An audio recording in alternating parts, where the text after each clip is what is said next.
I'm just always aware how when we all gather together on Monday mornings, it sort of like begins the week. I mean, this has been going on now for what, almost 3 years, 2.5 years. And it's almost like it's more like, I don't know, it's like a habit, like brushing our teeth, that my week begins by coming here, and we show up however we are. And there's something really wonderful and accepting about that. So I just want to wish everybody a good hello. And I'm looking forward to being with Dave this morning or this afternoon or this evening, wherever you are. And I'm wishing you a wonderful hello from the Catskills. And it's just absolutely beautiful here this morning with birds and sunshine and flowers. My God. It's so wonderful for me to be with you all. And I've wanted to hear Dave speak for a very long time. So I'm very, very happy about this meeting this morning. Oh. Katerina.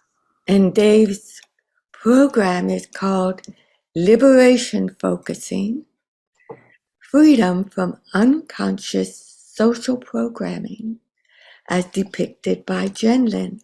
I'll put this in the chat. Dave Young is a retired clinical social worker who worked with individuals and families, a focuser since 1981, just like me. Yes, he was in close contact with Jean Genlin during the last several years of Jean's life. Dave and his wife Jane were trainers in Genlin's focusing workshops and in the Mahon and Campbell biospiritual focusing workshop, as well as leaders in the Hyde Park Changes group for many years. Dave has published and presented on various focusing related topics for 35 years. He also worked with Marshall Rosenberg in the nonviolent communication and in resonant sensing for peace, where we have meetings to sense for what is the earth, what is the world wanting in a focusing way. We have had 350 meetings and we continue. So what more can I say? Dave is going to stay in the main room during the breakout session. So if you want to come and ask him something, you can do that. You can leave your breakout room, then you can go back to your breakout room. It is a new way with focusing that Dave is bringing. It's a skill. It's a little bit of a learning curve, and it's not going deeply into something vulnerable. It is more of a overarching skill. Dave, is that what you would like? As an introduction? That's a generous introduction. Thank you. Do I start now? Yes, you do. Okay.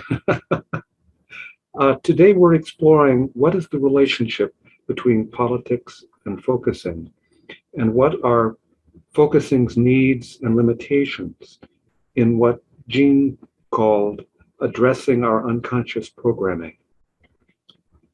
In this, we will be going back and forth between Jean quotes and our commentaries.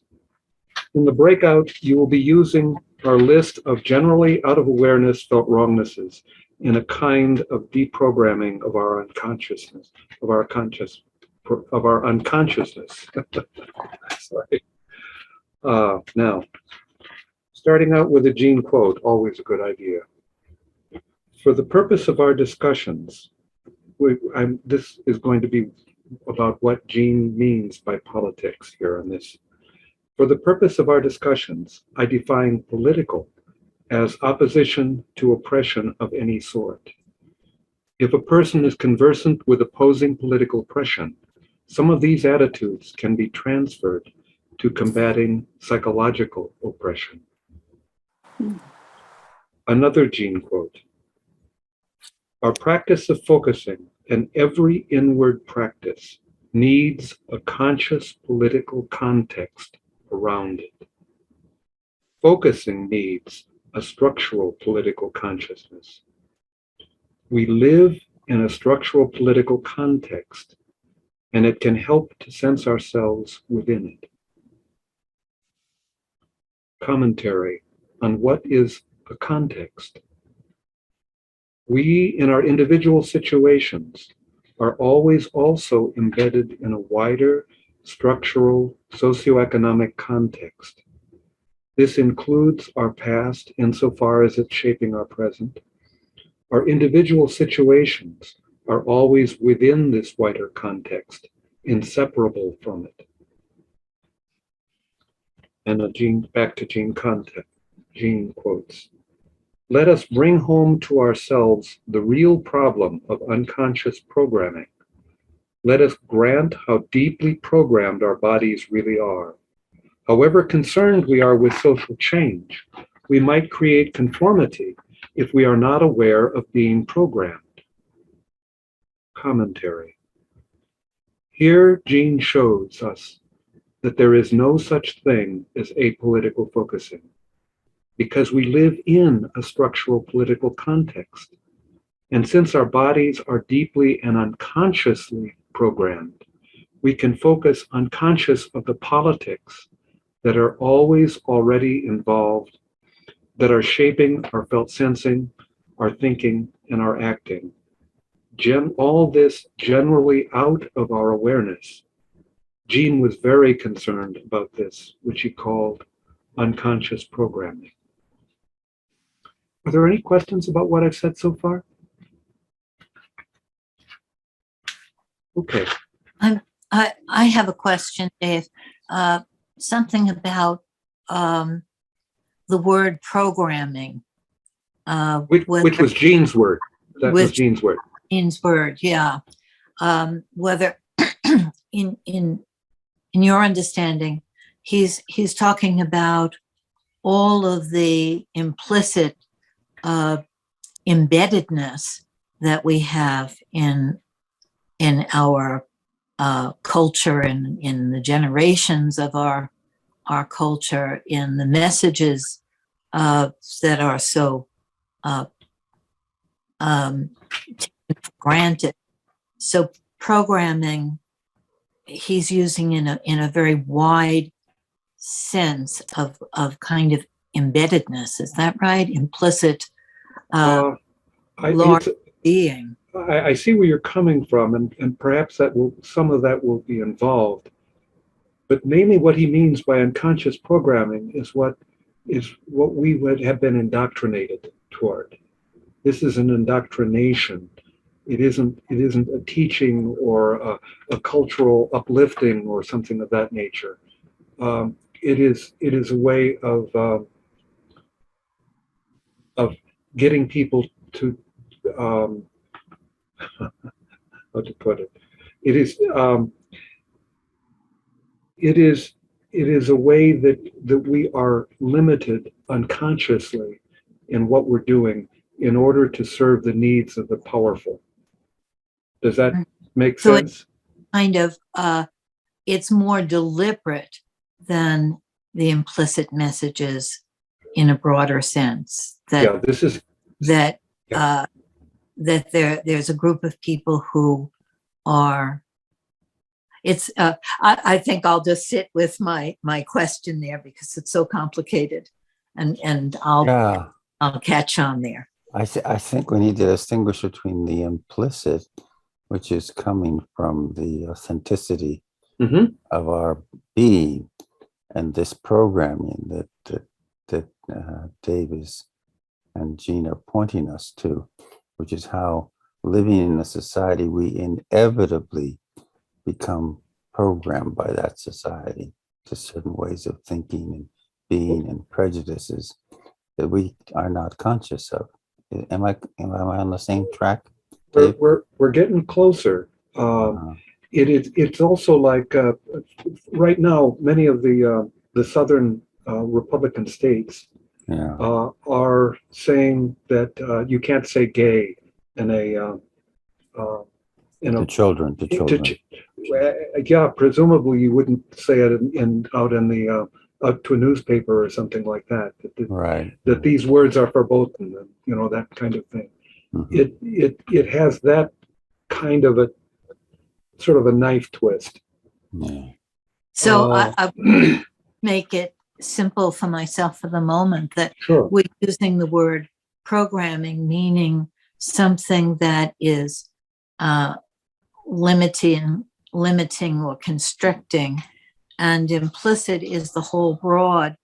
In the implicit, there can be limiting and constricting messages also, but we're using that as the broad context, and programming is something that is in effect constricting us. Yeah, the implicit is much wider than Yes. than this. Everything has an implicit in it,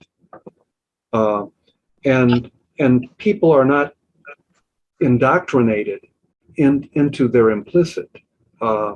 That's something that forms consciously, and is that's something that I would save implicit for what goes on with felt sensing.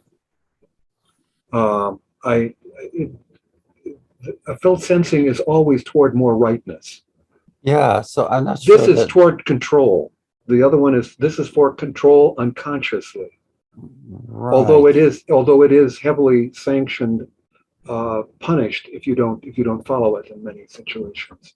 I'm curious about the statement that the implicit includes the controlling or the. No, I'm not saying No, that's not you. No. Lynn was saying it. Yeah. This Not- is for later. We'll have that. Okay. discussion. Okay. Thank you. Yeah. I Okay. appreciate the clarification. Yeah. Sure. Okay. Now let me see where we're here. Let us bring to ourselves the real problem of unconscious programming. Let us grant how deeply programmed our bodies really are. However concerned we are, this is a Gene quote, by the way. However concerned we are with social change, we might create conformity if we are not aware of being programmed. Okay, that's a repetition of what we had. Now, some Gene quotes on the limitations and needs of liberating our focusing by engaging generally out of awareness felt wrongnesses. This is regarding politics. We cannot say that any particular focusing steps are freeing in all respects. Indeed, there is no such finite multiplicity as all respects. When such a step frees us in some respects, perhaps it re-instances old oppression in some other respects. Whether something new is freeing or more control is never a simple question. For example, when are women's rights freeing? And when do they create pressure on women to work and to leave their children? One cannot decide from the content alone. The differences between freeing and forcing depend also on the kind of process the individual goes through. Distinguishing between kinds of process offers new possibilities for thinking about what is freeing. Do focusing steps necessarily, and this is a continuation of Gene's quote. Do focusing steps necessarily free us from oppressive social forms? They do, but we cannot say that they always do in every respect, that every oppressive form will change. This is no minor limitation. And at the end of that sentence, Gene put an exclamation point. I can't remember any other exclamation point that Gene wrote. So he meant this very forcefully. Generally, before I go on, is there any questions from this point? Can you repeat that Can quote you again, please? repeat? Can I repeat what? Can you repeat the differentiation with the kind of process that the person goes through? Is Absolutely. that different Absolutely. in if they are Mhm. if it's oppression or liberation, right? Yeah, But can you repeat that, please? I would be happy to repeat to read it. It's so packed. Yeah, these are powerful thoughts that Gene has put down on this stuff.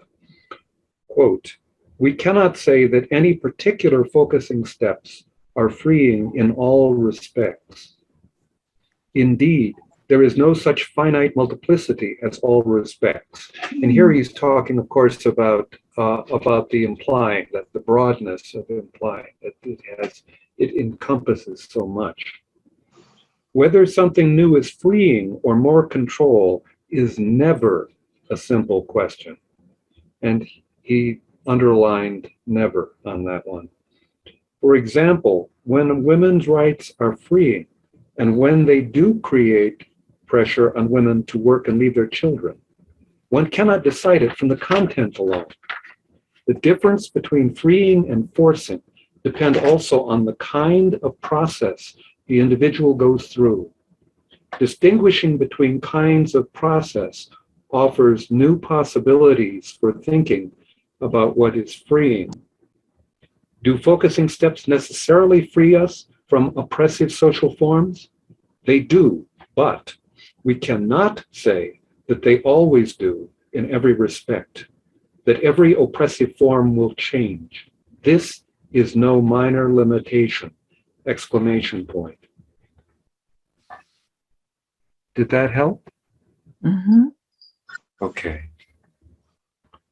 Now, I'm going to read a little bit on generally out of awareness physical wrongness, signs of possible social programming.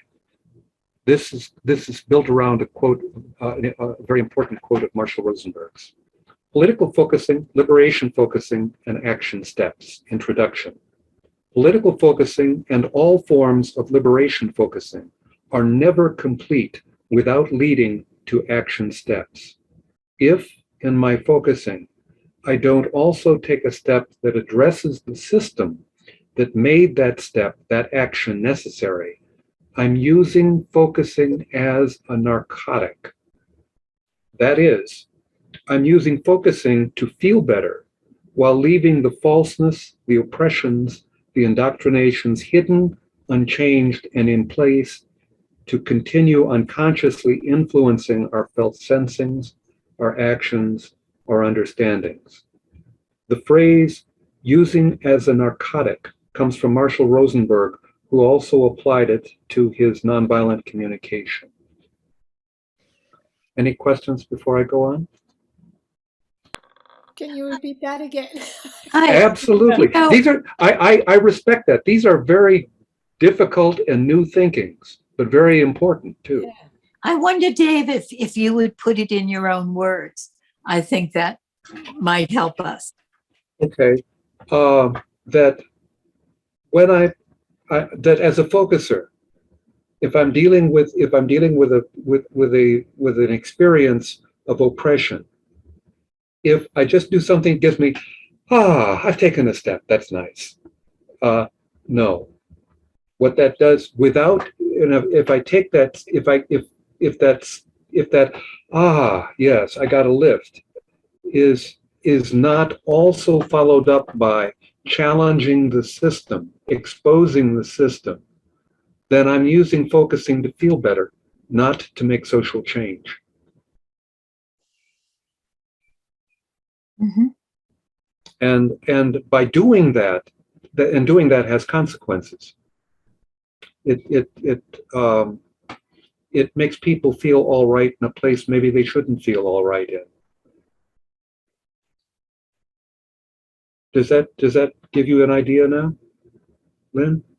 Yes, yes. I'm thinking each of these things is so amazingly intricate and powerful. And I'm thinking about Jean talking about action steps as necessary. His when I was visiting him one time, he said, "That's right that there needs to be action steps, but one needs to not feel oppressed by the should of an action step." And that, right, and that the action may not be something so obvious as writing a letter or speaking to a neighbor or something. It may be a speaking further. It may be something that someone else wouldn't recognize as action, but that the step in the focusing is an action in and of itself, but needs to be continued in some kind of way. So that was what I was thinking then. Absolutely. What you say is very true of Marshall. He had a lively horror of that. I've lost the word you used. Should. He had a lively horror of the word should. And it isn't that one necessarily has to go out and protest or do this or do something hugely public, but it does say very strongly, Marshall was saying very strongly, only steps,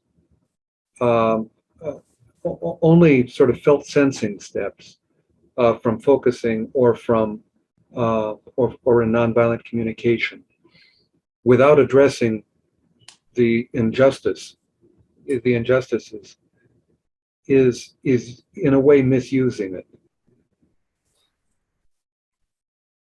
I could say something that that doesn't mean that. Okay, go ahead, please. Well, it's interesting. There's a lot to unpack here. In terms of the word should,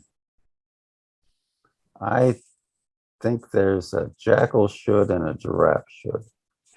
Good point. There's a should that is about life and what enhances life, and we feel it in our body.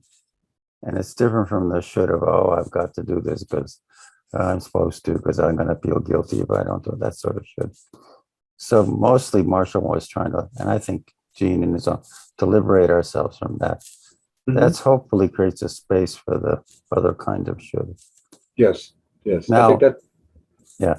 The other thing is this is in an external realm rather than the subtle internal realm that Jean is talking about. But I remember Paulo Freire would say, "Oh, you go off and create your little utopian community somewhere, and you're all very happy in your utopian community somewhere, and the people in power are very happy too."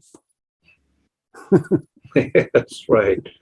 Because you're not challenging their structure. You're just making yourself happy in your little utopia. So that's in a practical external realm. What Jean is talking about, I think, in an internal realm. We make ourselves nice and happy inside.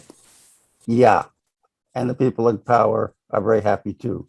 Yes, because we're not doing anything to challenge them. Absolutely. We leave their power and oppressions untouched. Yes. Right. I think that's an excellent distinction. Marshall, I'm sure, would love it, between a giraffe and a jackal. Should, yes. Yeah. Going on now. 3 closing Jean quotes from Politics and Relationship to Psychological and Spiritual Awareness. This is a 40, 50-page article that has never been published, but I got a hold of a copy of it, and I'm hoping in the next few months we can have it posted in the Genlin Online Library. There's some wonderful things in it. So these are Jean quotes, 3 Jean quotes, kind of closing this section. Um, must I not admit to myself that where I am unfinished and incomplete involves others, and not just some box-like notion of me? It is a question of simultaneously individual and social development, because human nature involves both. My point is that just as it is unfinished and open, what a person is, so it is also what social structures are. Yeah, it is. It's a lovely collection. Mm. Generally, out of awareness, physical wrongnesses as signs of possible social programming. Now, uh, can while I'm talking, can you kind of go through that with, I gave Katarina a list of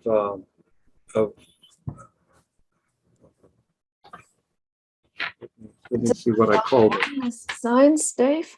Yes, the wrongness signs, absolutely. And this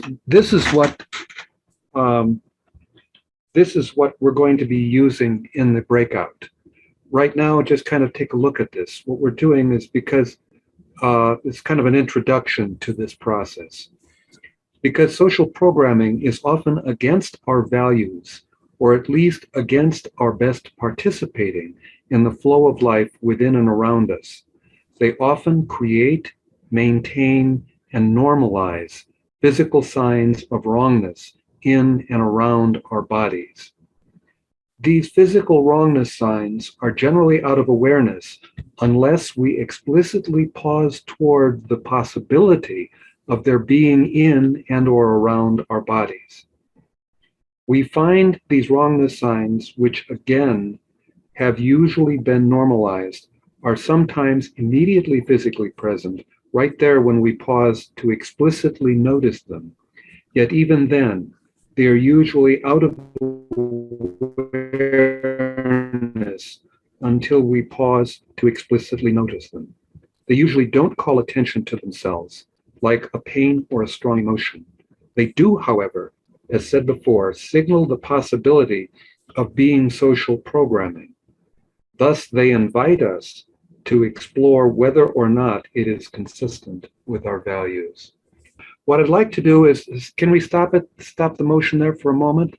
Now, notice, can all of you see number 2? Oh, I'm sorry, Katerina. I'll read 2, then you can hang on to it.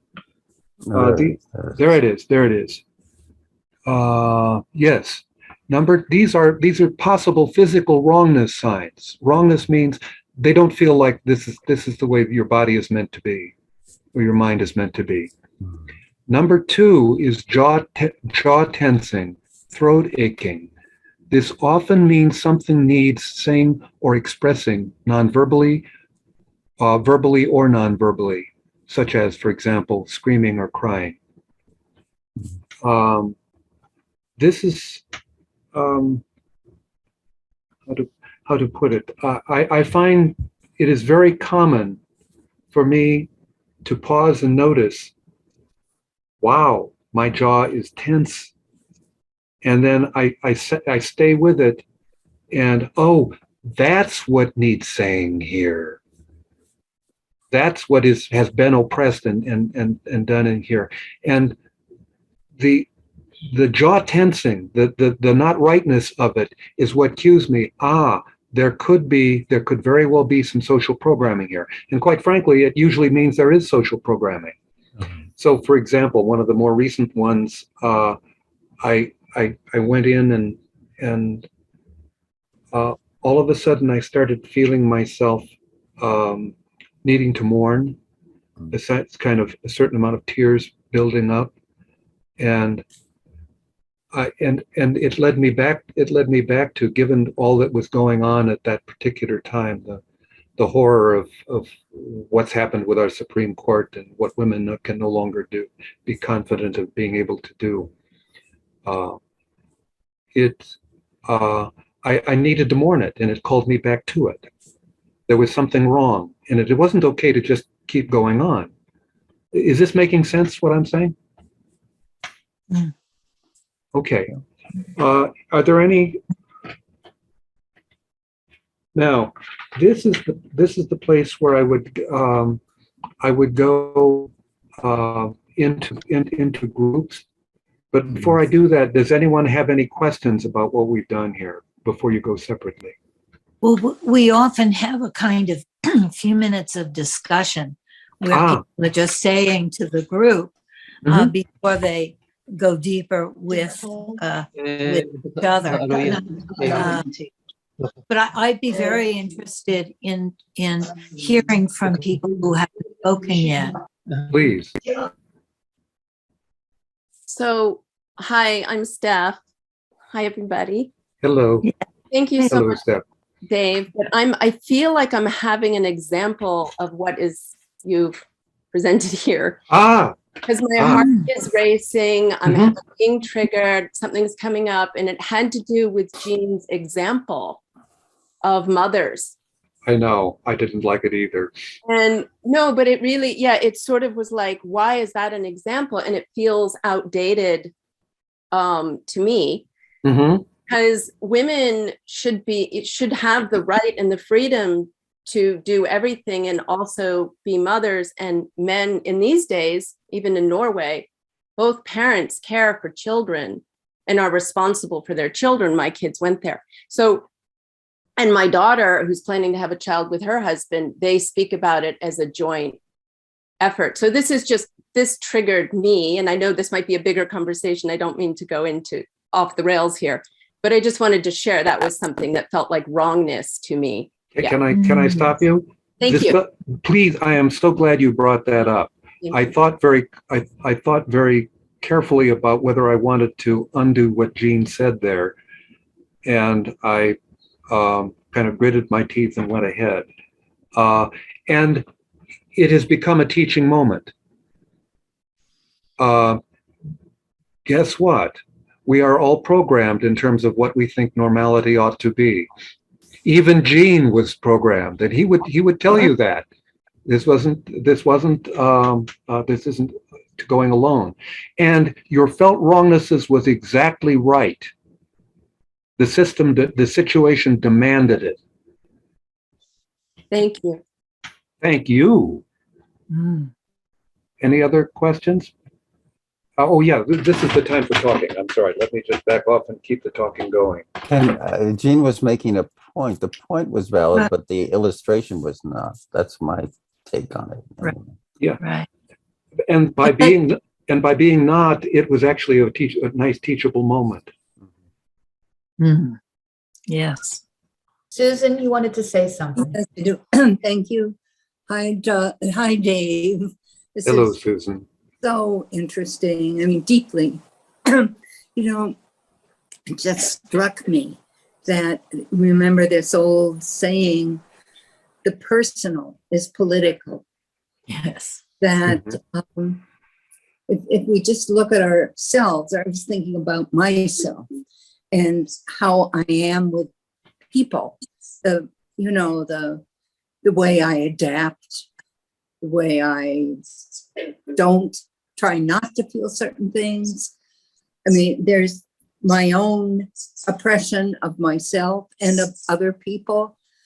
And just how there's this little microcosm of how I treat myself and then how I treat everybody else, and how it's a sort of the same, but larger and smaller. That's the only thing I wanted to say. I've been thinking of many examples for myself.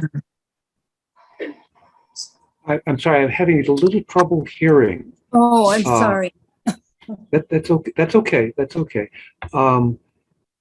Could you do I know other people probably heard, so could you do sort of like a one-line summary or a couple of line summary?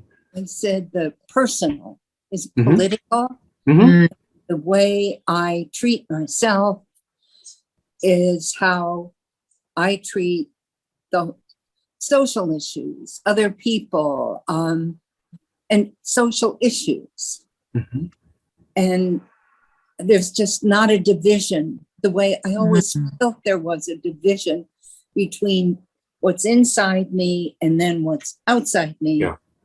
But there isn't a division. Yeah, exactly. You got Jean's point there at the end. Exactly. Yeah. That this is, Right. that there isn't anything such as only the individual or just the social. Yes. That doesn't exist. Mm. And to pretend it, Jean did a wonderful thing. There's another whole set of skills in addition to the ones I'm teaching here that comes from Jean's thoughts of realms. He talks about realms and how powerful they are in terms of, but they must. He talked about the three realms that he found his students or his clients over and over touching in on. One was the spiritual realm.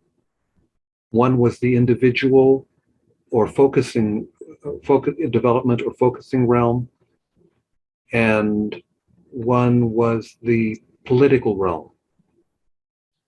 And what he said is these three must not be seen alone. They belong together.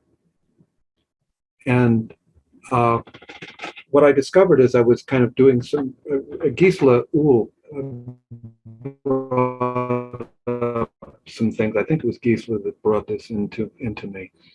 That Erich Fromm wrote something called the Dogma of Christ. And he talked about three, I don't know what the words he used, but they were sort of like realms. And those were the same three that Jean used. And he was saying that these three belong together. They cannot be separated. To separate them is to lose the meaning of the whole. Can you tell us or put in the chat or someplace the sources of these ideas?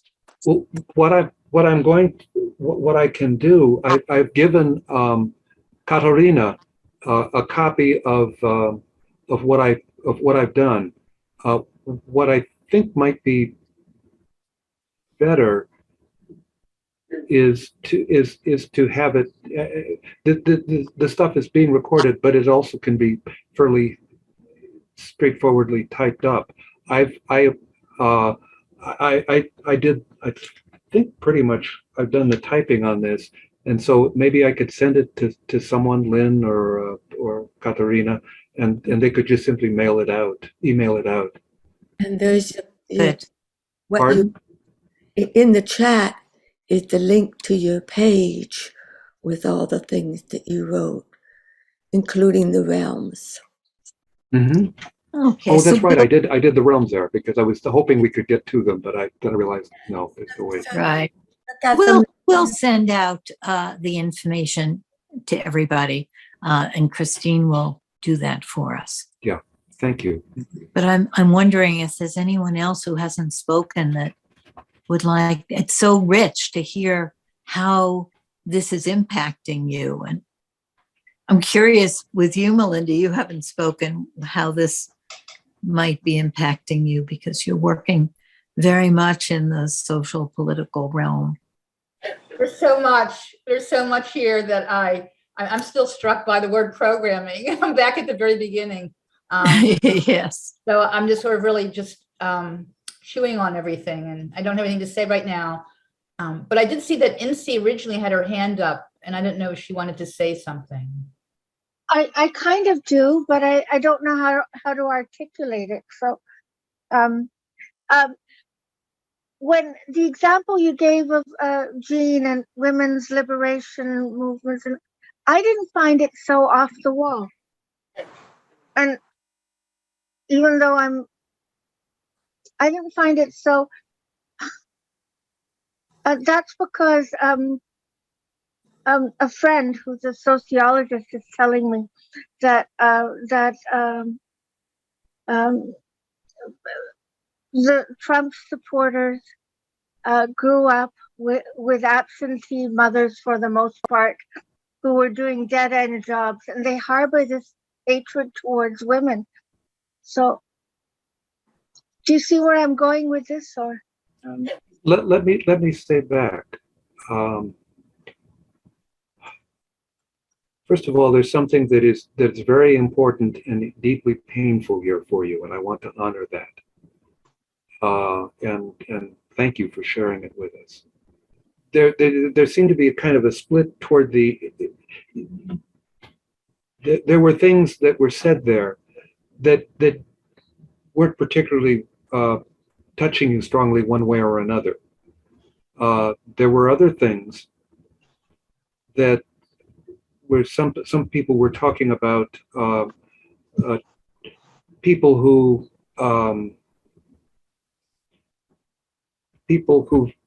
support Trump had a certain kind of absence in mothering, and that this caused them to do what Trump.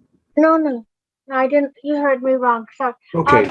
A lot of Trump supporters are now I'm not saying this right. Take your time. A lot of Trump supporters have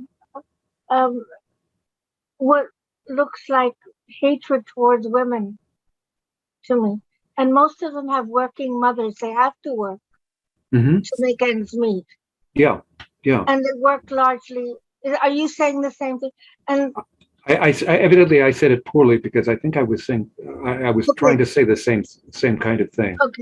Okay. Yeah. Yeah. I'm uncomfortable with making these generalizations a little bit. But, yeah. There's something in there that back in the earlier days, in terms of how people looked at families and that sort of thing, it came into kind of mother blaming. Yes. And I frankly, I'm extremely hostile toward mother blaming. Yes. It raises everything that's sort of, I mean, first of all, mother isn't the only one who's there. And mother isn't responsible for the lack of money that she finds herself in, that poverty is not something that she chose. So, I'm not the one who's mother blaming. I'm just saying that there seems to be a hatred towards women. Yeah. And it's amongst some of these Trump supporters. Well, I'm very well. I don't quite understand it. I'm absolutely not blaming you for any of this. Yes. That you find women. It was sort of like, let me say it back to see if I get it right. That among Trump supporters, women tend to be blamed for a lot of what goes on. There's a kind of a hate. You said it right now. Yes. Yeah. Okay. Good. I want to just come in here to reflect that, Inge, you're saying two things, and we want to hold both of them. You're sort of sharing this generalization about Trump supporters hating women, and you're saying you also don't like generalizations, that there's something that feels wrong about those kinds of generalizations of Trump supporters feel this way, or progressives feel this way, or something like that. And I'm holding both you're sharing that view, but also I like the part about watching ourselves in generalizations, especially the kinds of us and them generalizations where we're saying they feel this or do this, or something like that. So I think that I'm adding to your statement a little bit there. Yeah, well, I'm still reeling from the effects, from the Supreme Court decision to, Right. Absolutely. and I think you have to take a stance there. What's going on? Why do they hate women having a choice? It's very big for me. It's a very big topic. I just want, yeah. Are there any questions, or are there anything that wants to go further before we break into groups? Yes. I want to ask about the programming of the programmers.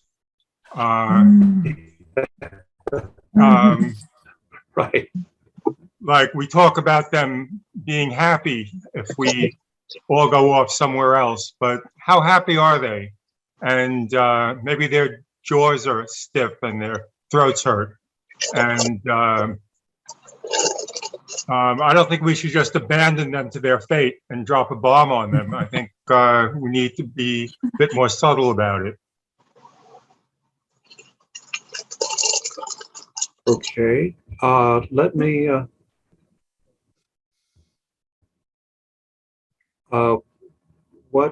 When you talk about the programming of, was it the programming of the programmers? Mm-hmm. Yeah, it's very nicely said, and very important to hold on to. Yes, I think so too.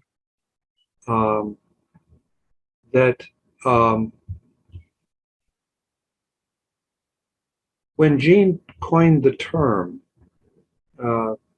it was in, I think that one was in the mid 1980s. He did a lot of his work, his political work, between sort of 78 and 89.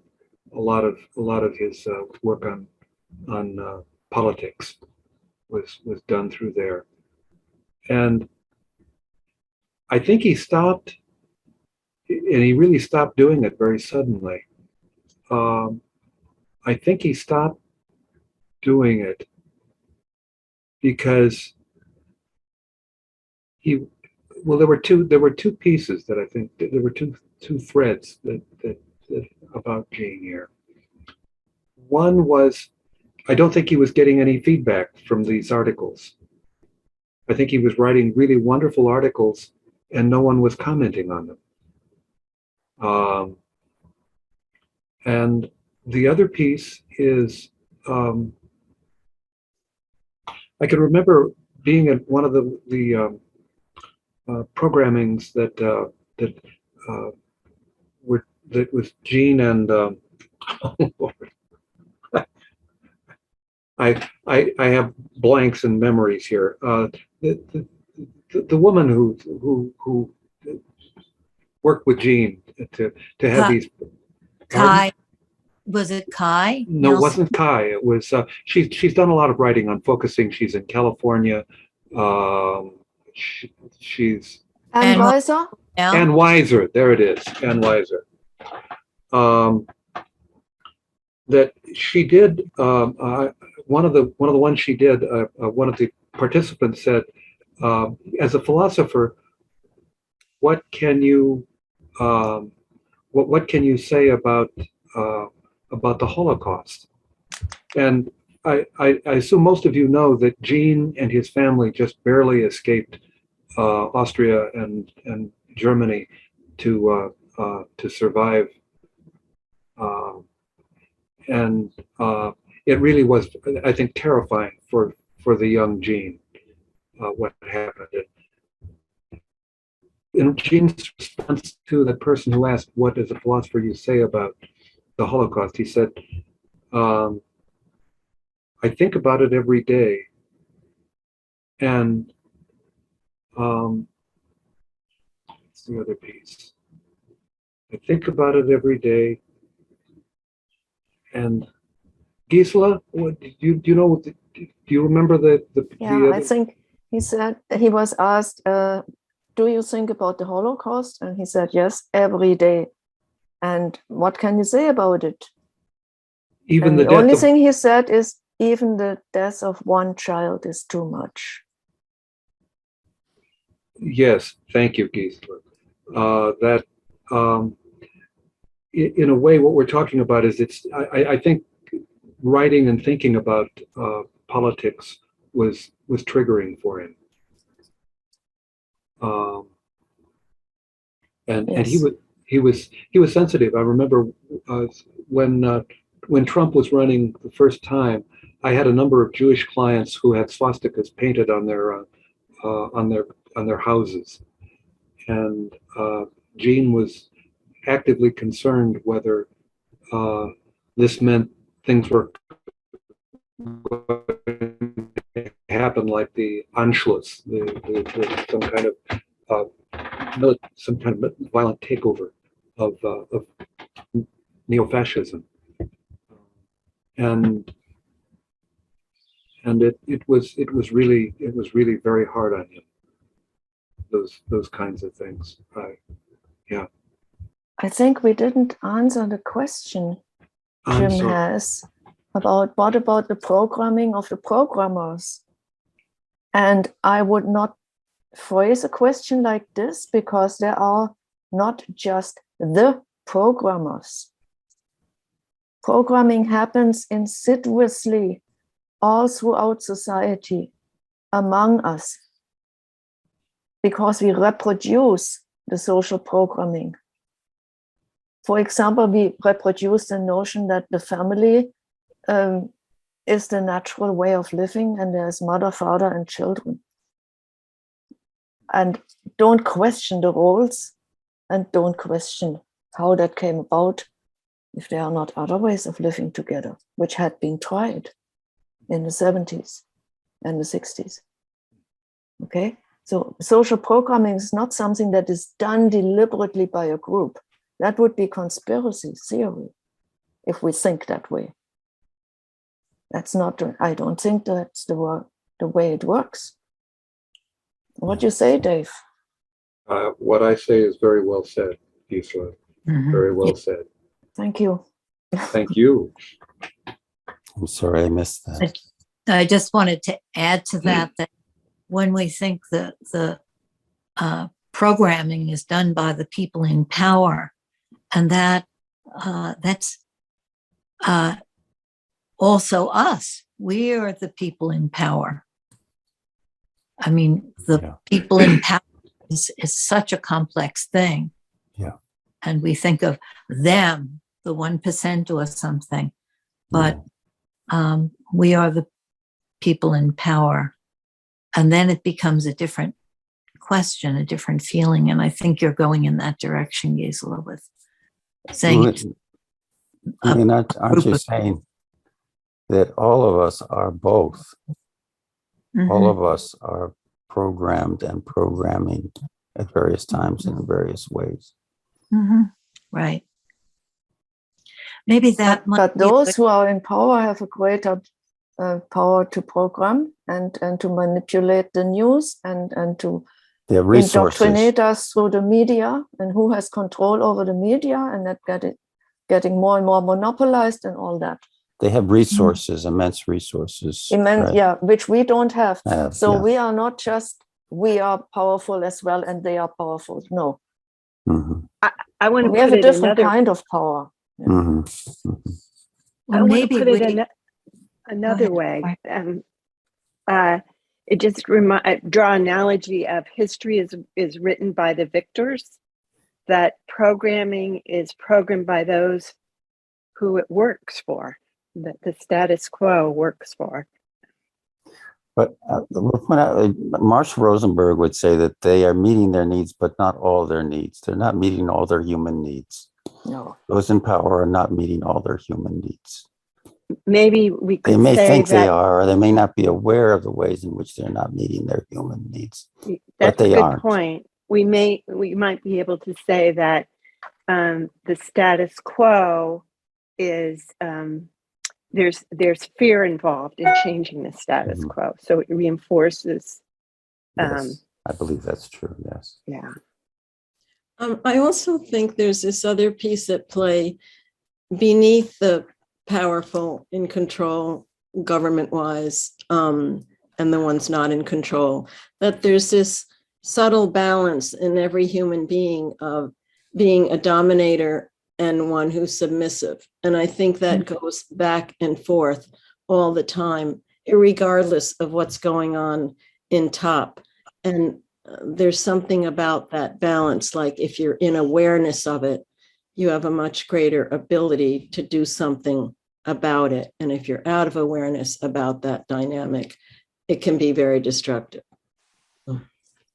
And the submissive one can also be dominant in submitting. Yeah, exactly.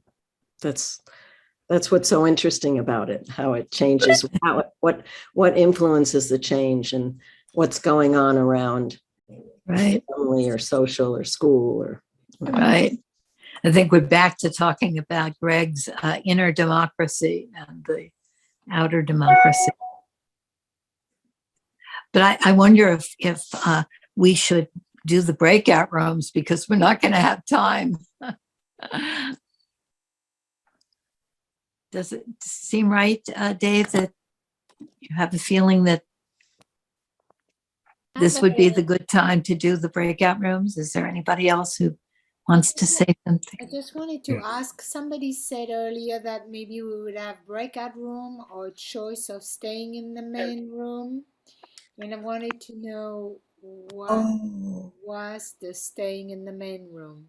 So that you could come back to the main room from the breakout room if you would like Dave to be with you. You could stop back into the main room, be with Dave for a moment, go back to your breakout room. That was what we talked about.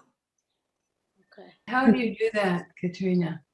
And how do you do that? Go back to you leave the breakout room. There's a button on your screen that'll say back to main room. Okay, thank you. And also, I'll offer a very quick attunement. Let's just see, how is it to settle here now? With the lovely air all around you. Your feet maybe touching somewhere. And about to come into your breakout room for focusing. With your balance of safety and discovery.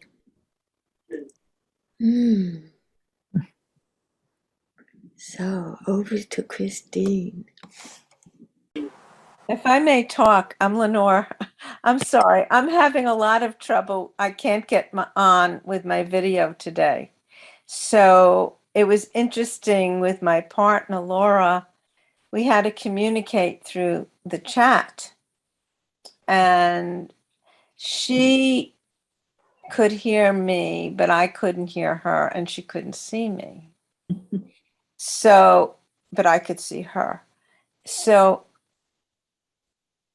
it was really working from a whole different place rather than the norm.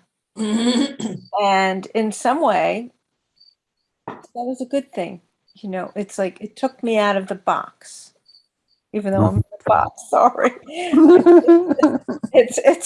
It took me. I think it gave us a different way of communicating, and actually slowed us down. I believe. I don't want to speak for you, Laura, but wherever you are there, you know, maybe you can share, if you don't mind, your experience with that, because I felt that it, you know, in lieu of what we were talking about today, it was interesting that this occurred for us.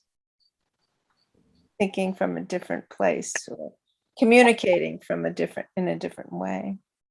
I don't know if people can hear me. Can you? Yes. Yes. Yes. And I can hear you now, by the way, very well. yeah, so it was disruptive, I think, maybe, but we persisted. And Lenore could see me when she was focusing, and I'm like, well, at least we're sharing a language here. You know?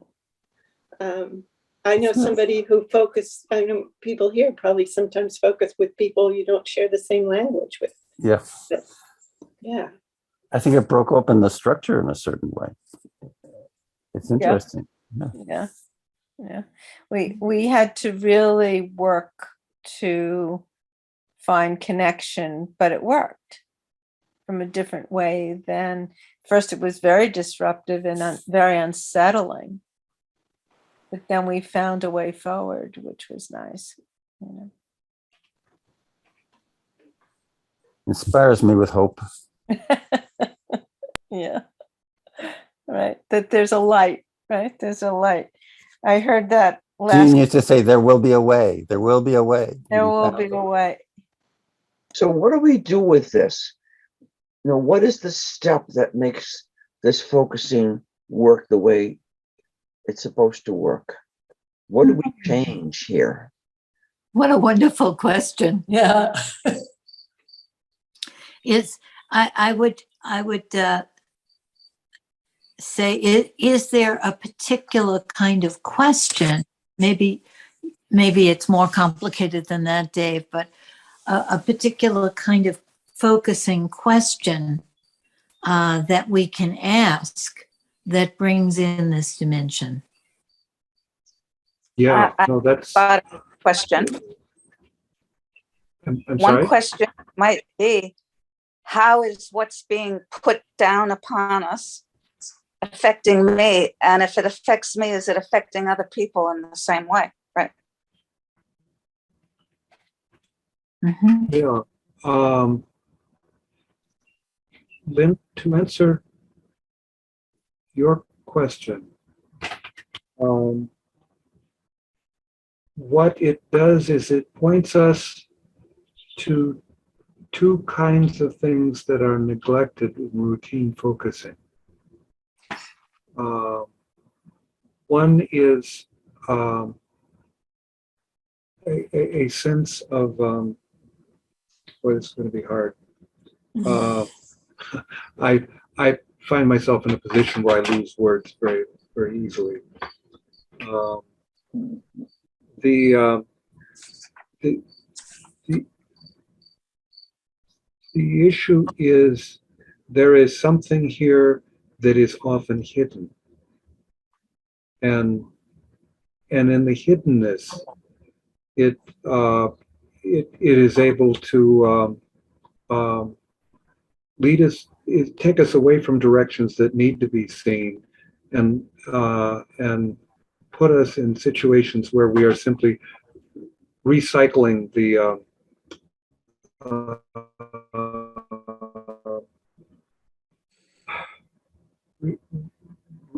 recycling the indoctrinations as opposed to challenging them and healing them. Dave, Jean used to, when clearing a space, he would say, what would make it be all okay, right? Yeah. What would all okay be like? Can we ask that question when it comes to this? What would an all okay society be? But I don't know if we can. But if we could, then we could felt sense into what's in the way. Well, what I would say is a different question here. Is to say, what would be a step toward more right being, or something like that. What would be that one I can always use. Okay, so more right is closer to all okay, or it's right. It's in the right direction. I can't imagine what you said. It doesn't fit the world now that we're inhabiting. Making it all okay. How would that happen? Well, I'm not sure about making it all okay. It's sensing what that would feel like, and then that points us to what's not. It's a way of finding the ways in which it's wrong. Excuse me, Yeah. may I say something? It's Lenore again. I'm Please. sorry about Please. this. You know, I was looking, Charles, at your fingers connecting, and that's what I was thinking when you both were talking, is connection is what makes, like, why I brought up what I brought up this morning was that some way, with all the difficulty we pursued until we found connection, and we found a way of connecting. And I think that's, you know, obviously it's complicated, but I believe that that's one of the answers. Finding ways to connect. Yeah. Yes. Very beautiful. Yeah, I second that. That sounds right. That sounds right. Not giving up, hanging in there with ourselves and each other. Right, right. Not taking an easy route to generalizations or labels. Right. Or packing it in, saying, forget it, I cannot. Yeah. You know, there's a part of me that said, well, I'll just get off the Zoom because I can't talk, I can't communicate, and she can't see me. And it was very frustrating. But I said, well, let's chat. And we found a way. Found a way forward. And I think that's what we have to do. Find our way forward. Right. Yes. If I can come back to what Charles said just now, and to give an analogy, for firefighters, all okay would be no one getting hurt by fires. And they probably don't think that will ever be achieved, but it gives them something to, a goal to work towards. You know, and we can always do that. Just because the goal will never be achieved doesn't mean that it's not worth pursuing. Doesn't mean that it's a step isn't something real. Yeah. Well, it is, it's time for us to stop. And I'm wondering if there's any last comments that anyone wants to say. I want to say how appreciative I am of this beginning conversation with Gisela, then with you, Dave, and hoping that we'll continue it in some way or many ways. But I want to express my deep appreciation for today and wonder if there's anything else anybody wants to say before we stop.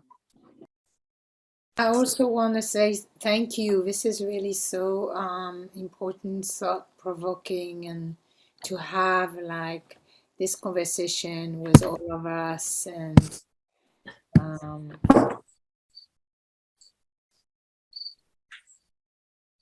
And then we'll be back on August 1st with Charles and hopefully Gisela, Dave, and Mike McCullough.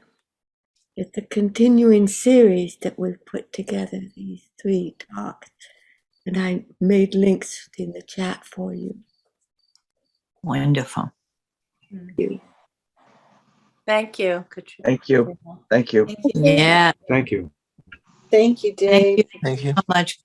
Thank you very much. Katrina. Thank you. I thank you very much, because it can be very lonely working on things like this, and it is and it is very supportive here.